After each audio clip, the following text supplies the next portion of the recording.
Et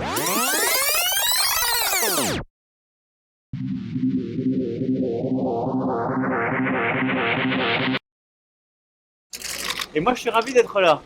Emmanuel Macron était à Montpellier le mardi 18 octobre dans le cadre de sa troisième et dernière étape de son diagnostic de l'état du pays.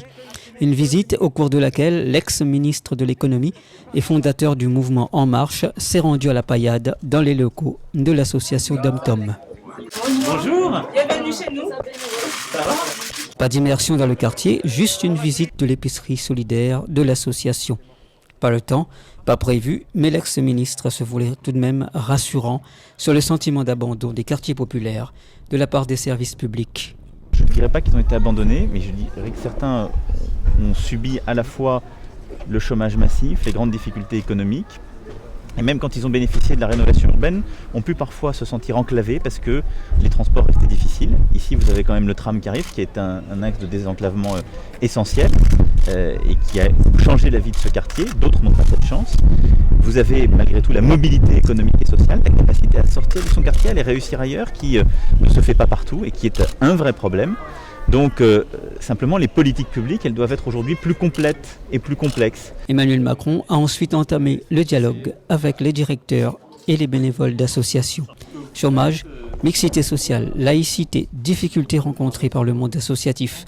Autant de sujets abordés durant la réunion. Il y a les gens qui travaillent, ils ne trouvent pas de travail à cause de l'adresse. Parce que si tu dis dans l'adresse la Paillade, on demande aussi la mixité dans les collèges. Oui. Moi, c'est ça que je demande la plus. Moi, j'ai 4, mais ils sont grands. La petite, elle va aller au collège. Et le collège, il n'y a pas de mixité. On est ici, on vit ici, on va mourir, on mourra ici. Et pourquoi on n'a pas du travail? Pourquoi c'est la faute de l'État? Pourquoi ces gens, ils les ramènent du Portugal pour travailler ici, alors que nous, on est bien qualifiés. On a construit pratiquement tout Montpellier. Et là, maintenant, on n'a pas de travail.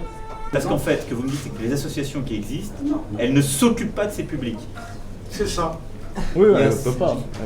Elles ont leur clientèle, entre guillemets, habituelle. Ça montre que les hommes politiques qui sont sur Paris s'intéressent à un petit quartier comme la Paillade. C'est une bonne chose. Donc, qui fait le quartier être connu aussi par justement l'implication des associations dans le quartier, pas seulement par le MHSC. Son discours est cohérent.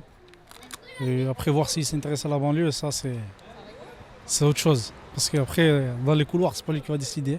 Il faut savoir que vous ne vivez pas dans les quartiers. Emmanuel Macron n'aura pas convaincu tout le monde, certainement. Quant à son éventuelle candidature au présidentiel 2017, c'est toujours le mystère.